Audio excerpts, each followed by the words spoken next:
morning, welcome back to day 2 of De La Salle Fest. We hope you joined us for morning prayer of the church this morning. Just a reminder that those prayers are online and in your email if you were a little bit lost and couldn't find them. They're right there for you. A reminder, my name is Juliet, and yesterday we looked at service and how that links to great things are possible in our lives and in the world around us. We heard from Hugh and Sarah and Father Peter all the way from Jamaica, and they had so much wisdom and joy to share with us. If you missed it, they're still on our YouTube. You can head back and find out what they chatted about, what they talked about, and how God can do great things in our lives. Today's theme is community. One of our core principles is inclusive community and respect for all persons, and hopefully these will kind of be visible throughout the day. Now we'll come back to the theme and the story of Joseph. Now Joseph knew the importance of being responsible. He worked with joy and he tried his best at everything he did. When he was working for Potiphar, despite the challenges he faced, he was always loyal. And he always contributed to making others happy. No matter how small these contributions were, they are these small changes that can change the world. We can learn so much from Joseph. We can give without expecting things in return. We can spread optimism, joy, and listen actively to other people. Often it's so easy to kind of sit there, think about what people are saying, but doze off and look at the clock and fiddle with your hair. But we need to listen actively to others, and we can learn from them.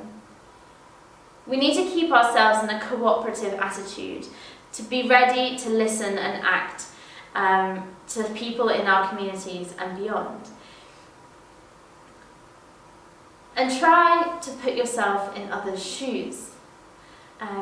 It is said that he who is faithful in small things is faithful in great ones. So as long as we retain our faith and our belief that we can work together to change things, great things will come. Pope Francis highlights that God is able to do great things through the humble, because humility is like a void that leaves room for God. In our lives, we need to create room for God, and by creating room for God, we create room for others, and then we begin to transform the world around us. The poet Primo Mazzolari wrote that a river starts with the first drop of water, love with the first look, night with the first star, and spring with the first flower. Small changes are pretty simple to do, and they're possible.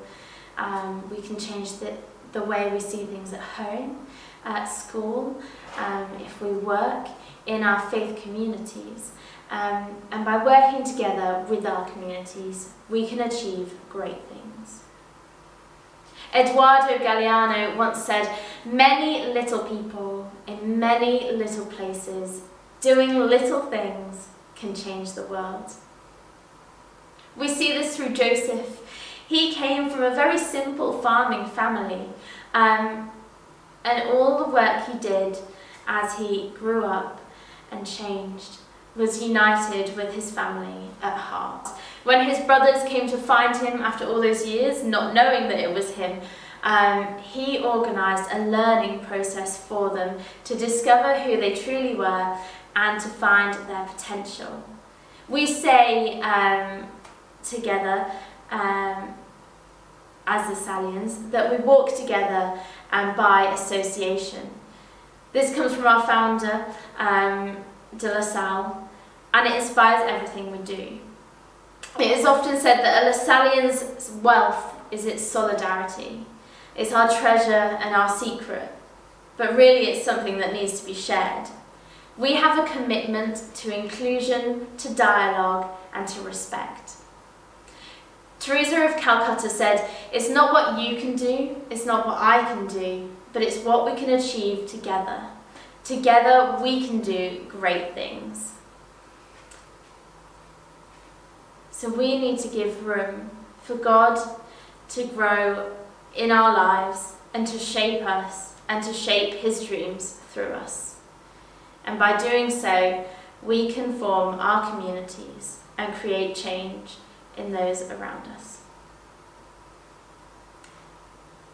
So hopefully that gives you a little insight into the theme of today, community, and that great things are indeed possible within our communities, and the way we treat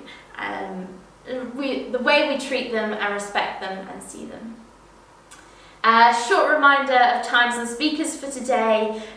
This morning we have Joe and Kezia, who have brought together some incredible voices to share with you this morning at 10:30. Then at 11:30 we have our second small group session on Zoom. Please find the link in your email. At 12:30 we have a guided meditation by one of our volunteer team, Esther. And then later on this afternoon, join us on Instagram Live with tea and cake for another chat with the team, see what's going on, what their thoughts are, and get involved. They might have some fun things going on. And then this evening at 5 p.m, you can join us and our special guest, Sophie Stady, to learn a bit more about your mental health and how the way that we see each other influences the way we see the world, and recognising that we all have potential. We can do so much. As with yesterday, we're going to begin our day with prayer. Today it's led by Katie, one of our retreat team, who you will meet tomorrow. A reminder that we begin these prayers with our call and response. So Katie will say, "Let us remember we are in the holy presence of God, and you're invited to respond and let us adore him." And at the end she will say, "Live Jesus in our hearts," and you're invited to respond with "forever."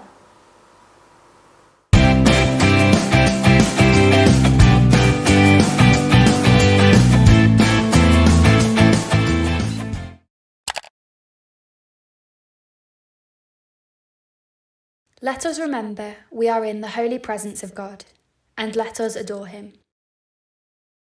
Good morning and welcome to our second morning prayer together. I'm going to start our time of prayer together with a piece of scripture, and it's from Matthew's Gospel. "For where 2 or 3 are gathered in my name, there I am among you." This morning, as we gather for our morning prayer, we place ourselves into God's holy presence.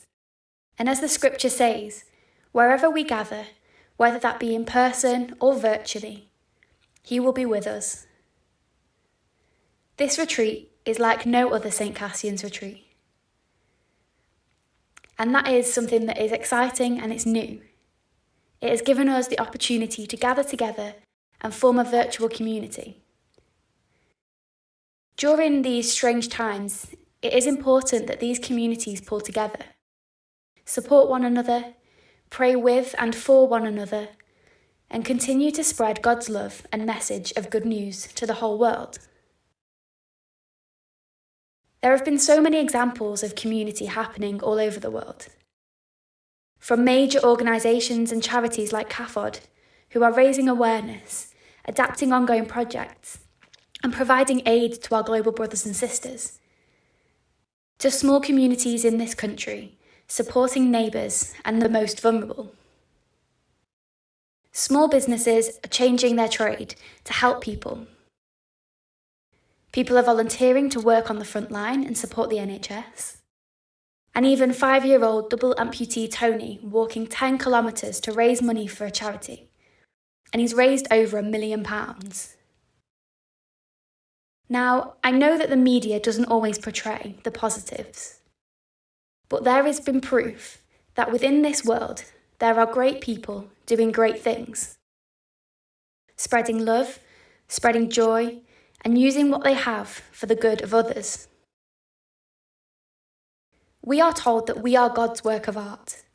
We are his masterpiece, made in his image and in his likeness. And that is also the way that we should see others around us. We should aim to do our best for every person. We should try to see God in everyone. But most importantly, we should try to use our own words and actions so that others see God in us. Through our words and actions, Christ is alive. Each of us are called to greatness. We might not be able to change the world in one single action, but we can change the world one step at a time. Mother Teresa says, "I alone cannot change the world, but I can cast a stone across the waters to create many ripples." This morning, I invite you to take a few moments to think about what great things you can do within your communities, how you can make a difference, create ripples, and be great.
This year's Lasallian theme is Great Things Are Possible.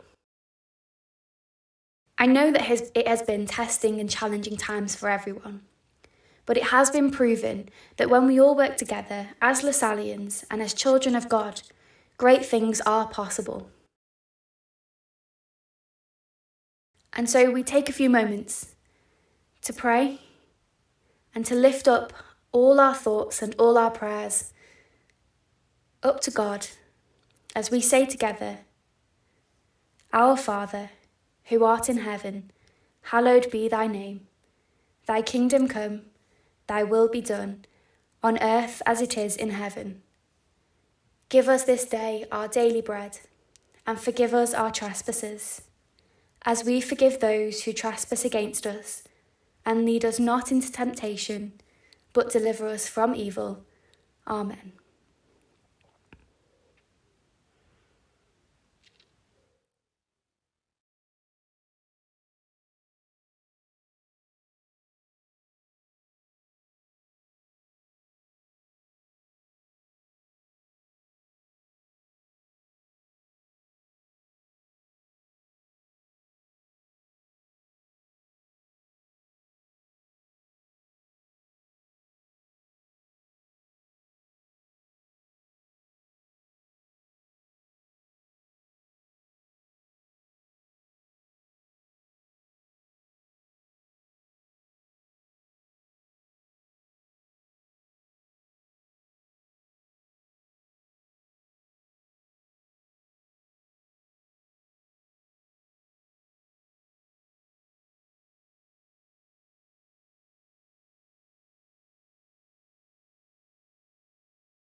Hi, I'm Bex and I'm part of the retreat team of St Cassian's. I'd like to say thank you to Katie for a lovely prayer. May it inspire us to do as our founder St John Baptist de La Salle asked of us. With the idea that to be faithful, we must sometimes take time to reflect on the commitment that we have made to those entrusted to our care. Now, this leads us to joining Joe and Kezia, two of our volunteers, in their discussion about breaking the stereotype. They are joined by special guests from around the globe who talk about their experiences and what makes their community inclusive.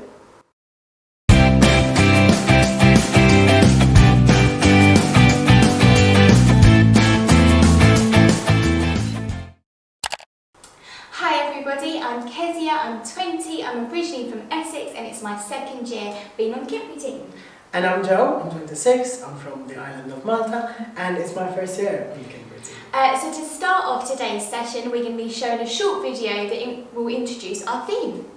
Inclusion means respecting and appreciating every member of the community, regardless of their abilities, disabilities, or healthcare needs. Let's not mix integration with inclusion. Integration is when the minority group, who is singled out, is within a group but still secluded. Inclusion is when the minority is merged with everyone and everyone has an equal voice. Equality or equity. While equality means that everyone is equal, such as a male and female paid the same without discrimination, equity strives for fairness. Equity means that you see where the person is coming from and give them what they need to succeed. Not necessarily the same as the others, but with equity we will achieve social justice. Our founder, St. John Baptist de La Salle, dedicated most of his life to educating the children of the poor, which were secluded to the outside of the city in the 17th century France, and not included or valued in any way. With the education he provided, he wanted all to be included, rich and poor. Till this very day, Lasallians make sure that discrimination based on gender, culture, religion, sexual orientation, or political affiliation has no place in the Lasallian education and mission. Rosa Parks refused to give her seat to a white man during the racial segregation. This started a boycott, which led to the start of racial equality and civil rights for all. She is known as the First Lady of Civil Rights and the mother of the freedom movement. Marsha P. Johnson contributed to the Stonewall riots, which led to equal rights for gay men and women. Katrin Switzer was one of the first women to officially run the Boston Marathon in 1967, even though men were trying to stop her. So, how can you be more inclusive? How will you treat others while considering the same consideration that we want for ourselves?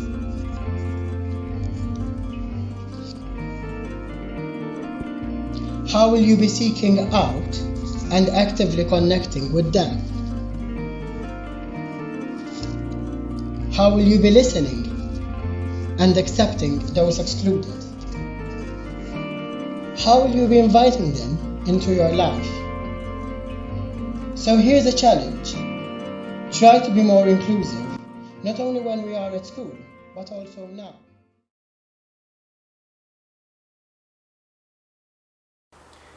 As you have seen, we're going to be sharing with you one of the La Salle's core principles, that of inclusive community. Yeah, and even though we've come a long way in technology, communication and industry, exclusion and discrimination are still very present in our world. The video briefly shows how a lot of minority groups are still feeling excluded from our society, such as the LGBTQ+ group, from the church, Women from men, Black lives from white supremacy, and Palestinians from other nations. And this is why the core principle is so relevant, not just for the Stallions, but for everybody. but it's already been a lot of time of us chatting, so I think it's time to listen to someone new. And we have enlisted very special guests all around from the globe to come and kind of share their experiences with you. Hopefully, many of you are aware that there is currently a huge movement going on, Black Lives Matter. And this is a change in our world following the murder of George Floyd, amongst another endless list of other innocent lives who've innocently been murdered by white supremacy and its power. So we spoke to Mumu to share her story about her role in the Black Lives Matter movement, and Mumu is also a former teen, Yes, which she is is. currently studying psychology. Hi, my name is Mayim Bibwanza. I'm 21 years old and I worked in Kinbury as a team leader. I've been asked to do this video kind of as to what's my thought on the current situation going on in the world, a lot to do with inclusivity.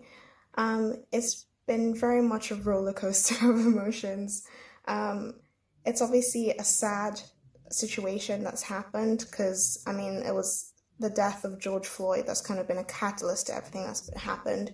But a part of me is glad that people are taking notice, people actually are paying attention, because, I mean, this has been happening for 400 years. Kind of, we've been going through kind of such injustices for 400 years, and there have been many kind of protests, many rallies, and as much as there have been a few changes, there hasn't been enough change.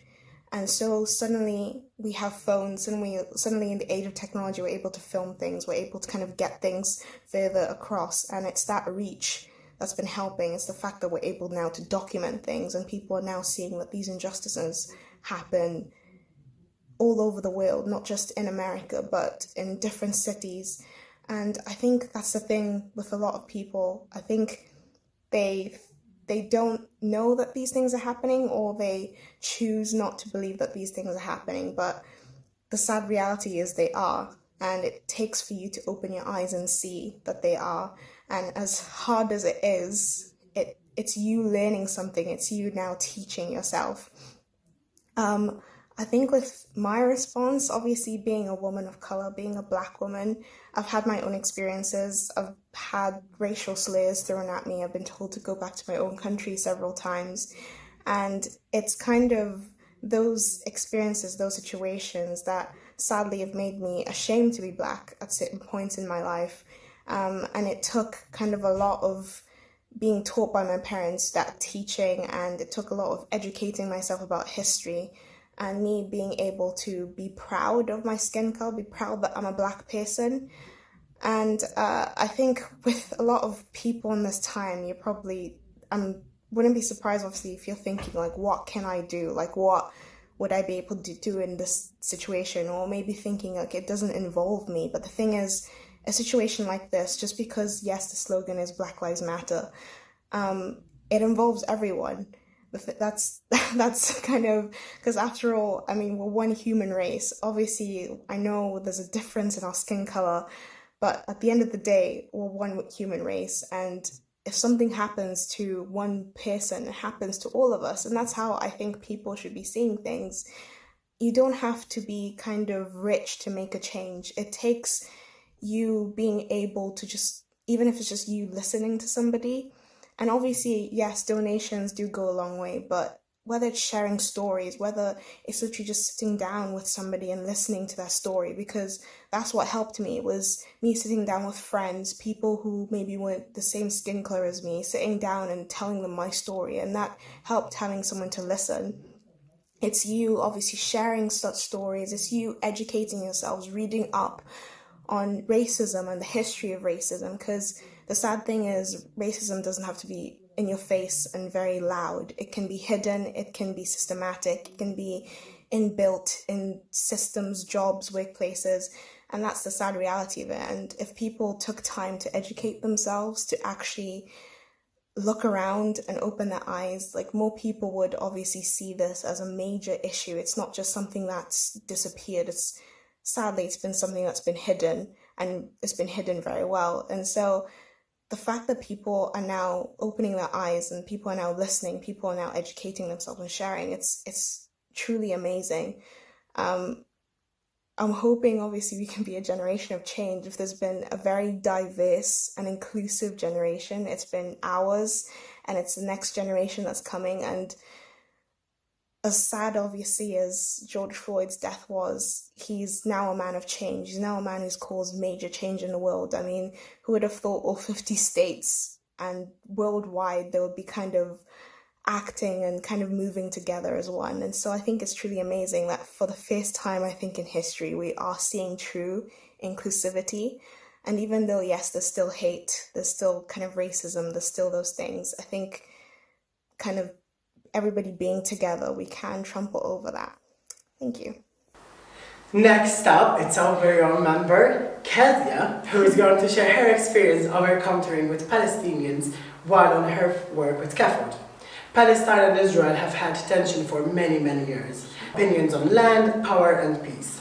And recently, there's been current plans of the annexation of the West Bank, which has caused chaos. I don't know if you guys have seen it in the news. But basically, the annexation of the West Bank means that the current surrounding lands that belong to Palestinians will now be in control and power of the Israeli government. And once again, Palestinian civil rights will be limited and not upheld. So to find more about this and learn a little bit more about this, we're going to see and hear from people who I met. So yeah. Encounters in OPT. This is Majdi. He lives in Burin and is 15. Burin is in the occupied Palestinian territory, OPT. He is the oldest of his siblings, 4 brothers and 1 sister. His favourite classes are sports and English, but he hates maths. It's too difficult. Majdi supports Real Madrid and Germany. He dreams of one day having a team in OPT, but he knows this is impossible. Majdi's life is very different to ours. The violence and discrimination that he encounters on the daily is a result of exclusion due to his nationality. During his school days, the IDF, Israeli Defence Force, often come down and spread tear gas at his school while he's in class. He suffers greatly from this, as he's allergic to the gas, and it happens lots and lots of times. The settlers, who are predominantly Israeli, come down and throw stones or even shoot at the school, which causes the students stress and fear. On the first floor of his house, there is a grille and metal bars to protect the windows from being smashed by settlers, which had become a regular occurrence. 6 months ago, he was hit by a rubber bullet and had a pain in his leg, which was very severe. The settlers use slingshots to fire stones as targets, but they also throw Molotov cocktails. A Molotov cocktail is a breakable glass bottle containing flammable substances such as petrol, alcohol, with some motor oil added, and usually a source of ignition, burning cloth wick held in place by the bottle's stopper. Majdi's family fear if this continues they might die like another Palestinian family whose home was burnt to the ground after settlers threw one into their house. So now I would like to introduce you to the Ada camp. Ada camp is in Bethlehem, and it was supposed to be a temporary refugee camp between 1948 to 1956. However, you will see that now in 2020 there are houses, homes, in the refugee camp. This is because when the families, communities were told to leave their houses by the Israeli government, they only thought it was going to be temporary. People locked their homes and kept their house key to return in a few days. but they are still waiting.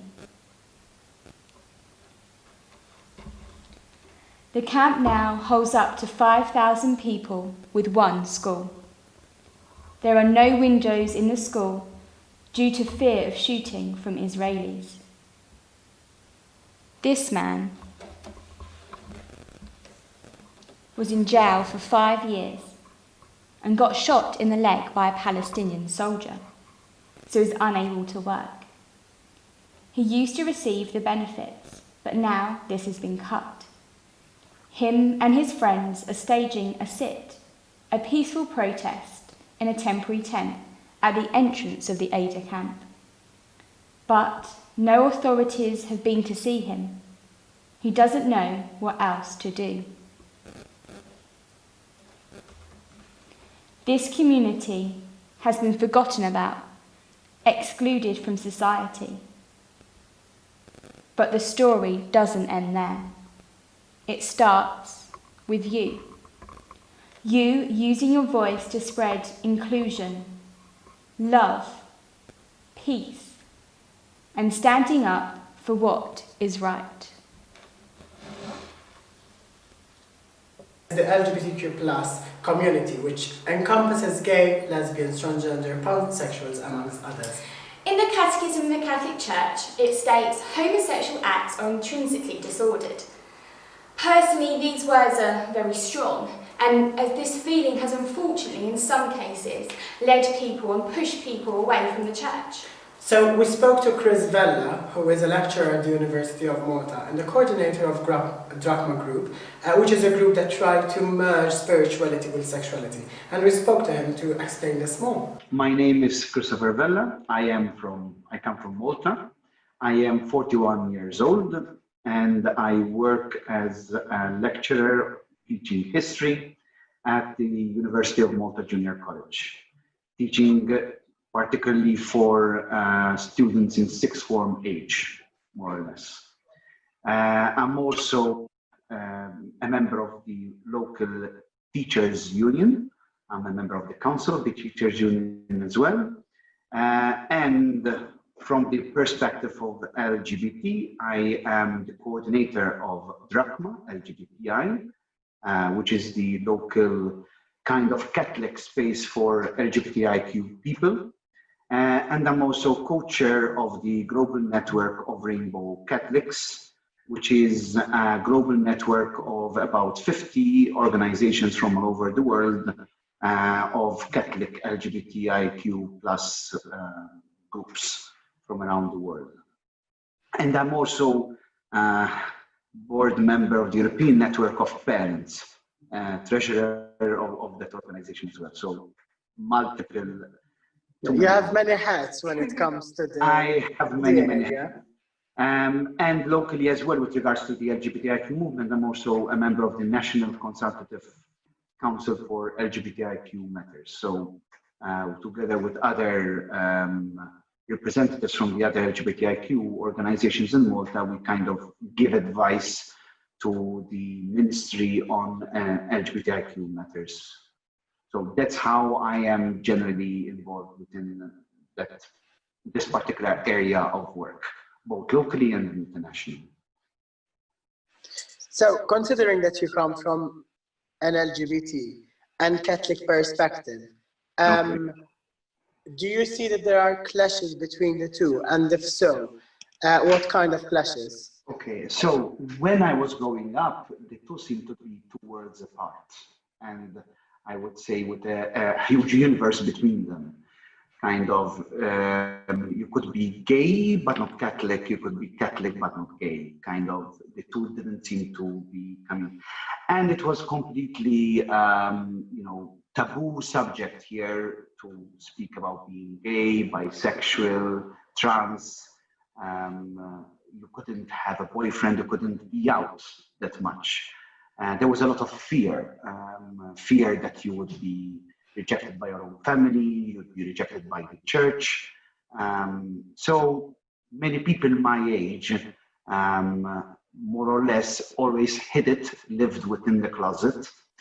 And for me personally, I spent until I was 33 years old as a member of a Christian lay organization called Museum, which is a kind of a group of celibate men and women who dedicate their lives to catechesis and teaching others. And of course, kind of while I was living within that framework, I did not really need to kind of come out of the shell and say who I was. But of course, it was a very big thing within, as I had to go through a huge internal struggle, which I assume many other people my age and even younger would have passed, especially afraid of coming out even to friends within the community, even to spiritual directors, because there was always this fear that you would be ostracized or rejected. Besides, unfortunately, at least the way sexuality was taught to us was kind of a bit dirty, kind of it's the dirty thing, and being gay was even more dirtier, even with those very nice, I'm being of course sarcastic here, nice words within the catechism of being an objective disorder, kind of, okay, I am a disorder, objective, but still a disorder, you know, which of course, you know, kind of feeling like I should be sexually castrated, kind of, that in order to go to heaven, I had to castrate my sexuality, live, you know, a life of, you know, self-torture, self-inflicted torture, basically, because one couldn't be oneself. So it was a very huge, huge thing, which I kept secret for a long time.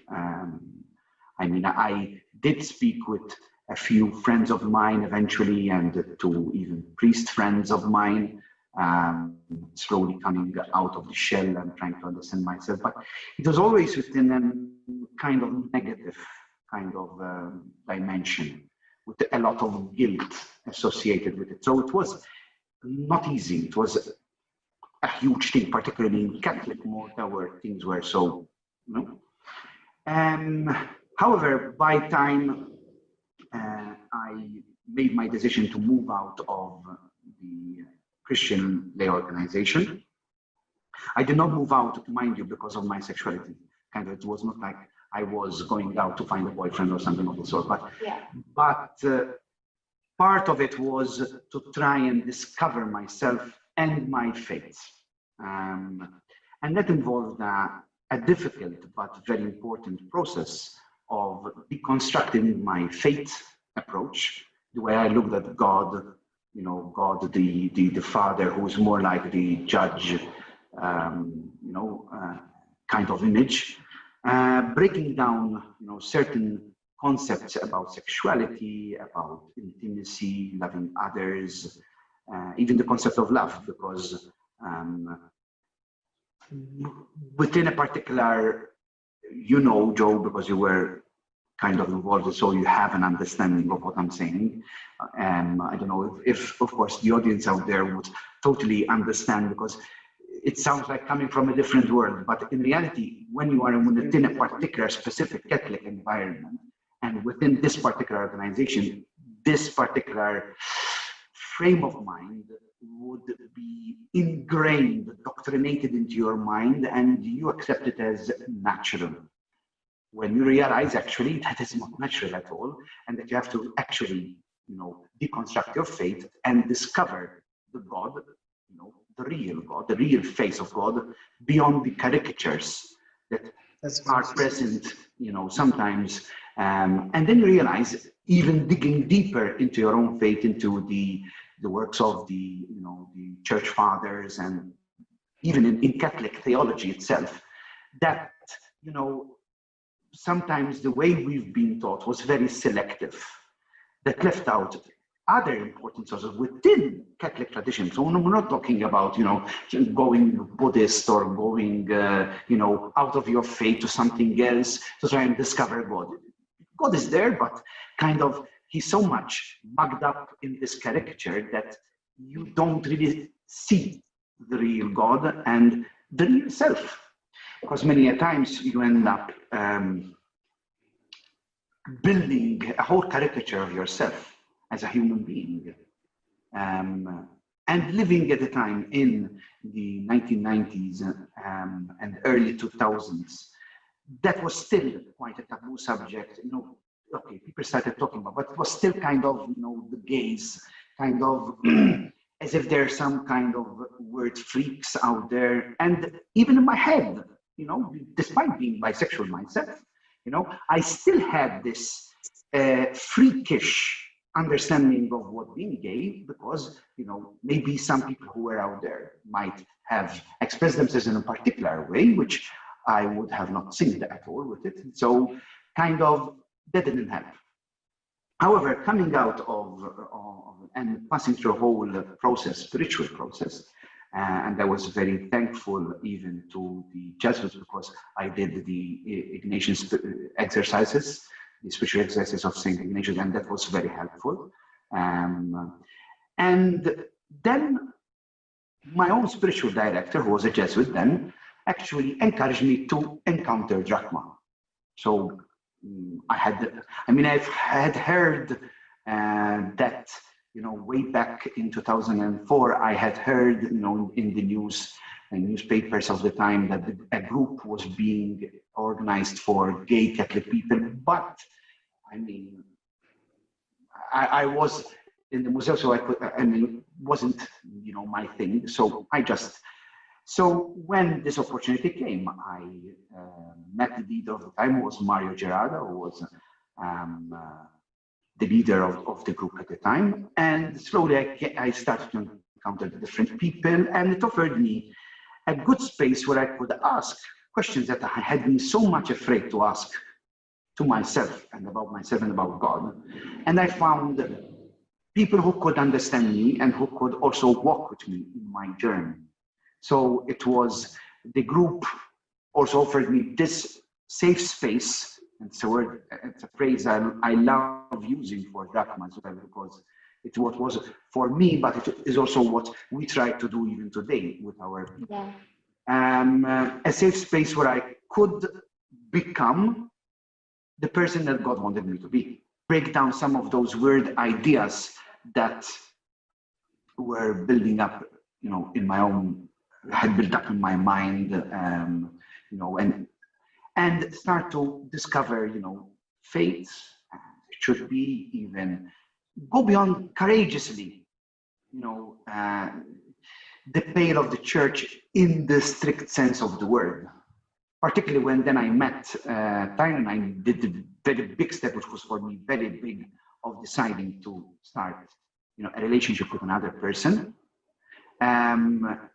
which was for me a very big thing, given that for, you know, within church understandings, you know, being gay meant you have to be a castrated person, basically celibate, and you know, live friendships. Very vaguely, you know, they're okay with saying, you know, heterosexual people, you find a person of the opposite sex, you love the person, you marry, you have children, you can find, but gay people, no, just close yourself in a nice little box, and you know, you can go to heaven that way. Kind of, I can go to heaven by not being myself, which is very strange and very contradictory in itself. You know, how can I, you know, you tell me that I cannot be myself, and that's the only way God loves me.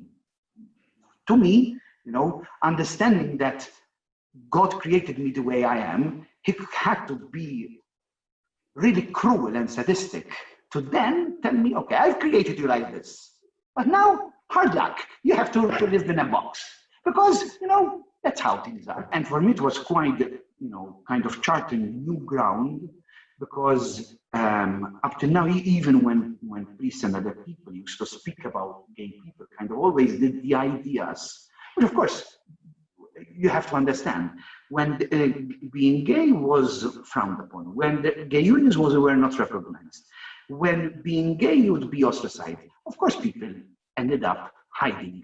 And always in people's mind, the idea that gay people are people who go and have sex with everyone around, you know, always sex maniacs and cannot have enough sex and they're just going to change one partner to the other. I mean, reality, I told people sometimes doing that. I mean, promiscuity, is it the reserve of gay people only? You know, but there were so much this kind of idea that only gay people are promiscuous. That's really stupid. And it's kind of, it's not because you're gay, but well, by being gay, you're automatically unable to love. Kind of, that's totally unacceptable. So, my personal journey allowed me to challenge these kind of things, even with Tyron, you know, possibility of building up a relationship together. We've been together since 2013. We married in 2018, and we've been so married for 2 years plus now. Luckily enough, my family was very welcoming. My mom did treat, you know, Tyron as if he was their son, and Tyron phones my mom more than I do. So he phones her every day, even more than I do. So, you know, even his dad now, he passed away just this January, also accepted us. His sister, of course, was already very gay friendly. So, and Tyron had already been a bit out there a bit more. I had been in the closet, and in a sense, it was Drachma then that allowed me to do a little bit of the coming out, because I ended up representing Drachma. I was already coordinating Drachma incognito, so I wasn't out there. But then, when the Civil Unions bill was published in Parliament, actually it was passed in Parliament, you know, the Consultative Council was asked to go behind the minister and launch the, and I said, well, this is the opportunity. I'm going out. I'm going to, you know, be out there.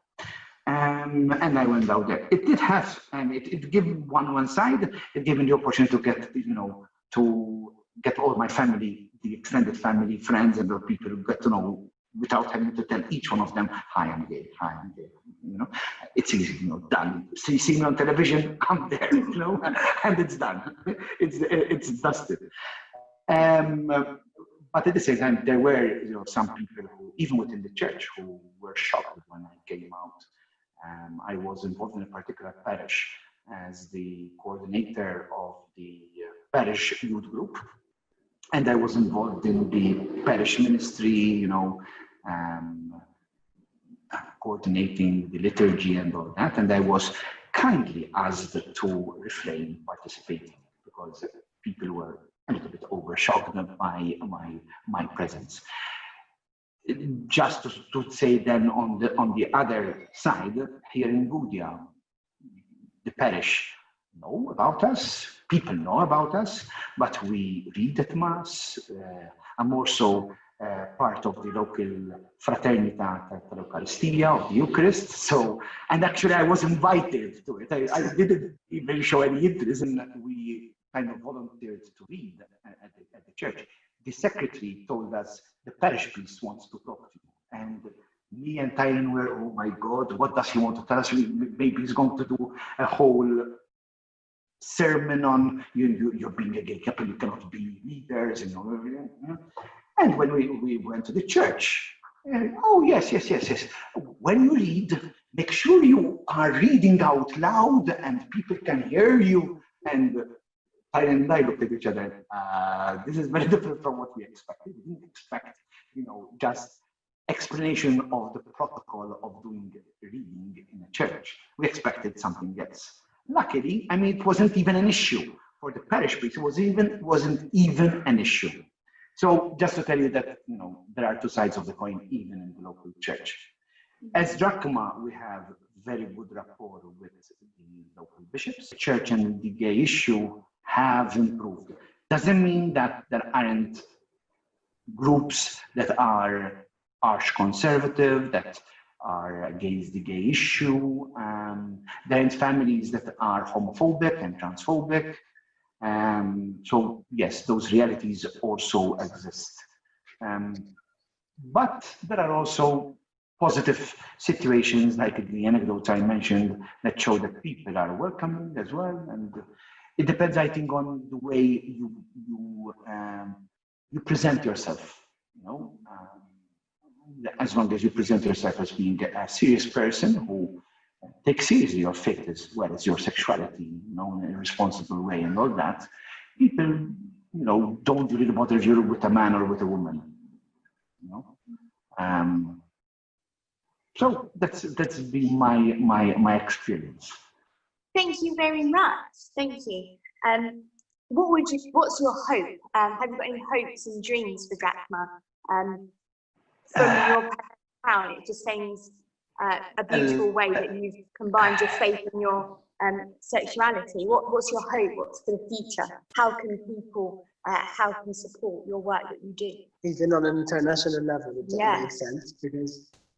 Well, on a local level, I think that the Drachma continues well after, my terms come to an end, because I believe, everyone has a period of time that serves within a community, but then one needs to always be ready to, give up the baton to someone else. So, of course, I'm hoping that after I leave, there will, the work will continue just as much as, I've continued the work. Keep up that safe space, keep that safe space so that people, because I'm sure that there are genuine people who feel that faith is important. We are living in a very rapidly changing world where secularization is much, and for many people, even many young LGBT people, apart from LGBT, even many young people in general, faith is becoming less meaningful. So I'm really hoping, first of all, that there will be people who still find faith meaningful, and that LGBT people then find faith meaningful, and hopefully Drachma can continue to offer them that space as well. I am hopeful because we do have people, young people within our group who are also trying to create a safe space for younger people. My generation is getting older, you need younger people to take care, of younger people too. So we're hoping that that can happen as well. And keep Drachma young and keep Drachma, of course, significant to the reality of the LGBT people in Malta. Internationally, of course, I'm into my second term with the Global Network. I've been involved since 2015, ever since GNRC started, actually. I'm a founding member of GNRC. I was part of the steering committee and part of the first two boards of GNRC and co-chair since 2017. And of course, we're still trying to, get this, build it up internally and make it more, kind of expanding its own capacity building, to be a voice for Catholic LGBT people, for their families, and to show that within the Catholic Church, there is an LGBT space.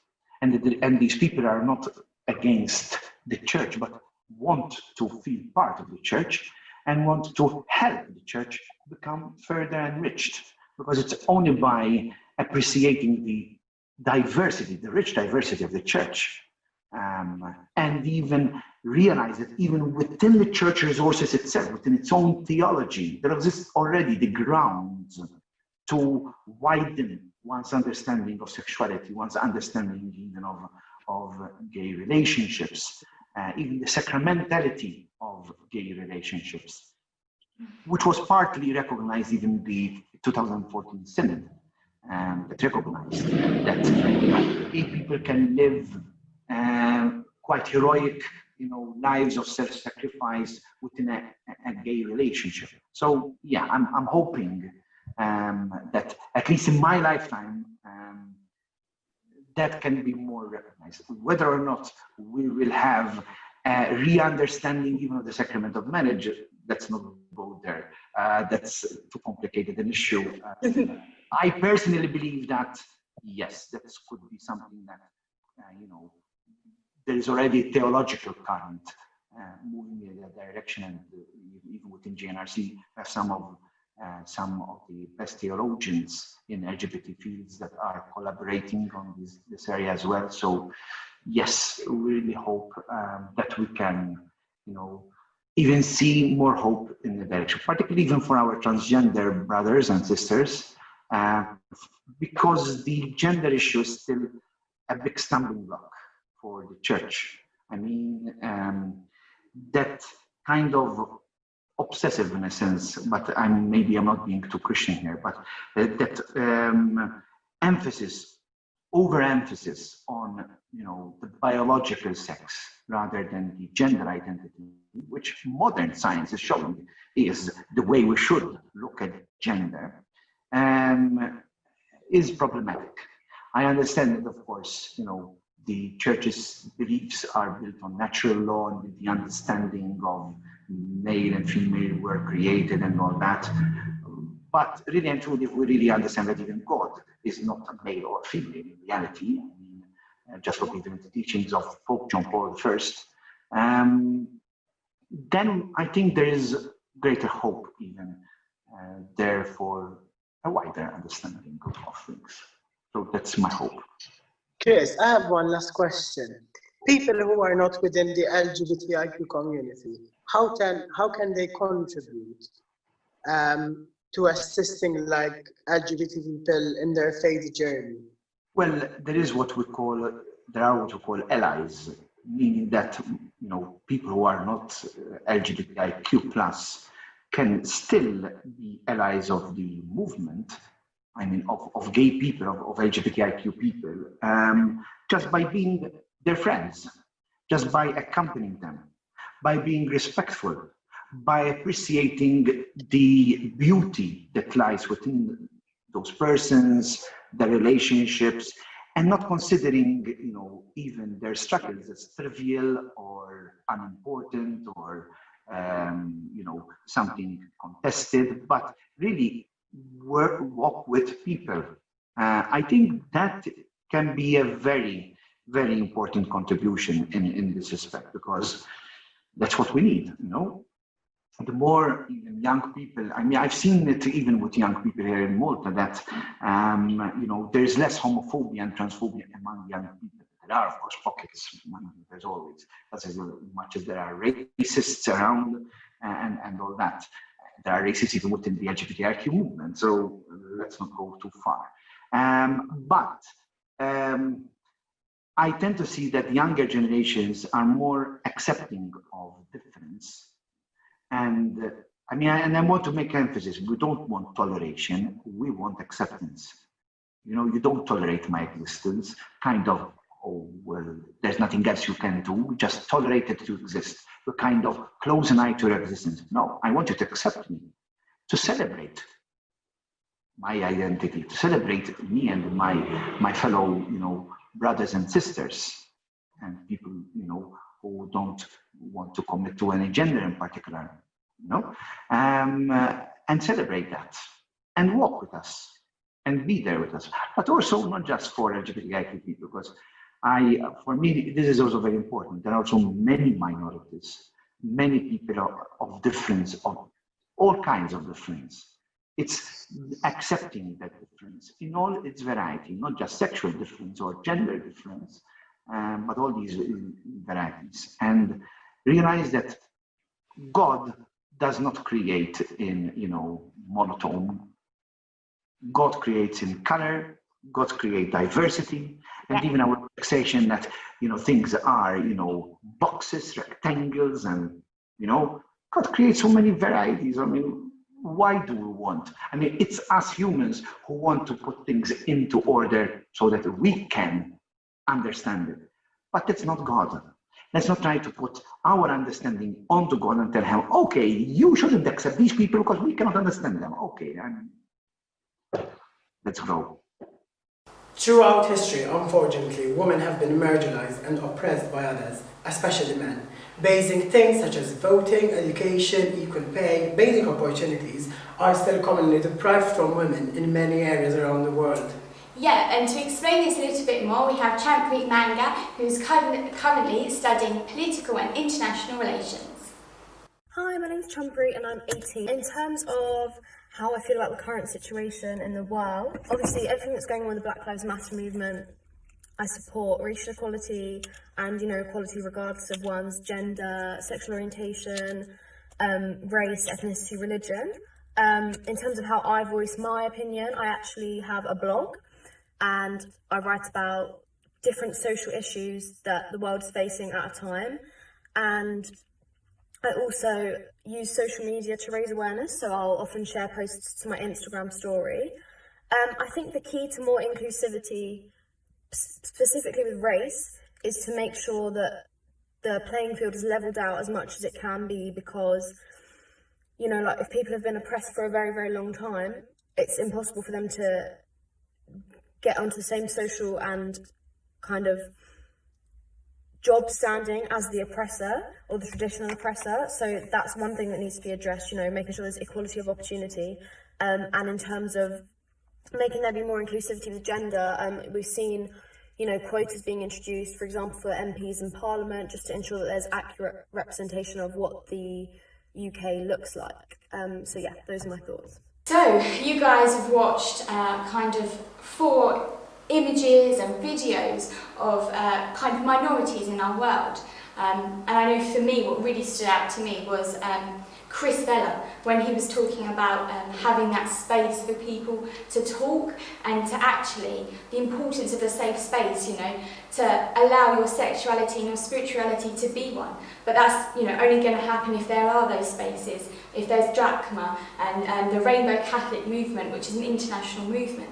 It really, really stood out to me. I don't know what you thought about as well, Joe. Chris talking really made me realise how dialogue is important, and even when it comes to situations like OPT and Israel, if people do not invest that much energy on attacking one another, but rather invest that time in dialogue and trying to reach an agreement together, because unfortunately I think we have this image that conflict has to be resolved by violence, but sometimes conflict is just another opportunity to live better lives. And even when it comes to women's rights, I think sometimes even men see women as competitors or women amongst themselves, when eventually one pushes the other to getting equal rights, to getting equity.